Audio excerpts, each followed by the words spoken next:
సమాజంలో ఉన్న 50 లక్షల నిరుద్యోగ యువకులకు, ముఖ్యంగా దళితులకు, గిరిజనులకు, బలైన వర్గాల బిడ్డలకు నేను విజ్ఞప్తి చేస్తున్నా. ప్రమాదం పొంచి ఉన్నది.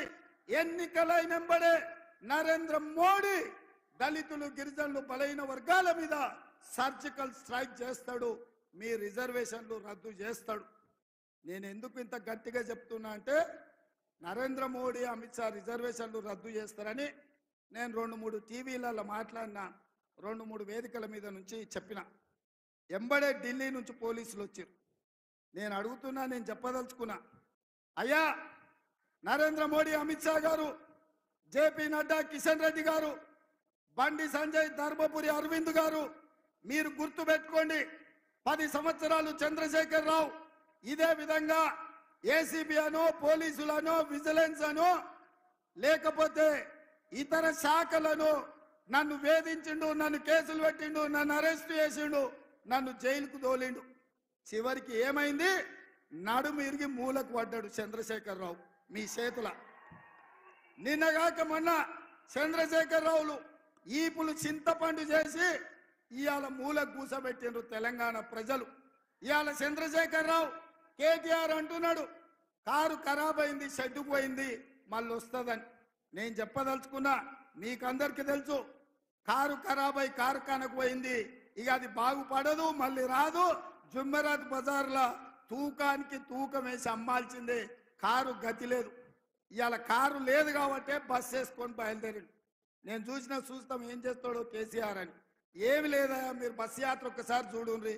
తిక్కలోడు తిరునాళ్ళకు పోతానంటే వెనకటికి ఎవడో ఎక్కడానికి దిగడానికి సరిపోయిందంట. వానికాడ చూసింది లేదు, చేసింది లేదు. ఇవాళ చంద్రశేఖరరావు బస్సు యాత్ర కూడా తిక్కలోడు తిరునాళ్ళు పోయినట్టే ఉంది తప్ప ఇంకొక మాట లేదు. ఆయన నిన్న నిజాం ఖమ్మంలో ఒక మాట చెప్తున్నాడు, అయ్యా కాంగ్రెస్కు 40 సీట్లు కూడా రావు, బీజేపీకి 200 వస్తాయి. 200 వచ్చినప్పుడు తెలంగాణలో ఆయన 12 సీట్లు ఇస్తే సంకీర్ణ ప్రభుత్వంలో చేరి నామ నాగేశ్వరరావుని మంత్రిని చేస్తాడంట. మరి నేను చెప్పింది ఏందా ఇన్ని రోజులు? బీజేపీ బీఆర్ఎస్ చీకటి ఒప్పందం జరిగింది. ఈడ సీటు బీజేపీకి వదిలిండు.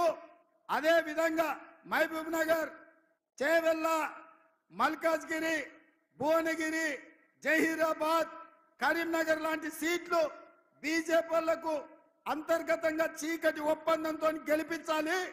ఇంకొన్ని సీట్లల్లా ఖమ్మము, నల్గొండ లాంటి సీట్లల్లా, మెదక్ లాంటి సీట్లల్లా బీజేపీ వాళ్ళు బీఆర్ఎస్ను గెలిపించాలి, కాంగ్రెస్ ఓడించాలి అని కుట్ర చేస్తున్నారు. నేను ఇవాళ చంద్రశేఖరరావును అడగదలుచుకున్నా, మీడియా మిత్రులారా మీరు కూడా రాసుకోండి, ప్రధానంగా చూపించండి. కేసీఆర్ను ఇండియా కూటమిలోకి రానియం. కేసీఆర్ ఇంటి మీద కాకి మా ఇంటి మీద వాళ్తే ఒక్కటే దెబ్బకు తుపాకీ తోని లేపి అవతలేస్తాం. కేసీఆర్ను కాదు, కేసీఆర్ ఇంటి మీద వాలిన కాకి మా కాంగ్రెస్ గోడ మీద వాళ్తే కూడా మా కార్యకర్తలు కాల్చి అవతల పడేస్తారు. మా దగ్గరికే రానియం. మరి 12 సీట్లతో కేంద్రంలో ప్రభుత్వం ఏర్పాటు చేస్తాడా? ఎవరితో చేస్తాడా కేసీఆర్?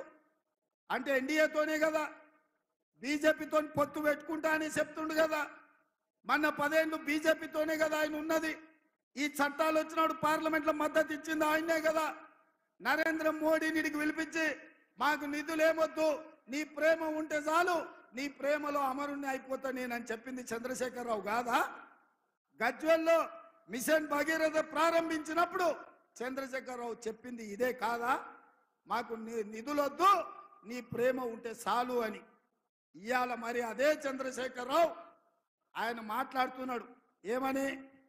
రాబోయే ఎన్నికలలో హంగ్ పార్లమెంట్ వస్తుంది, నేను కేంద్రంలో చేరతా, నామ నాగేశ్వరరావుని మంత్రిని చేస్తాను.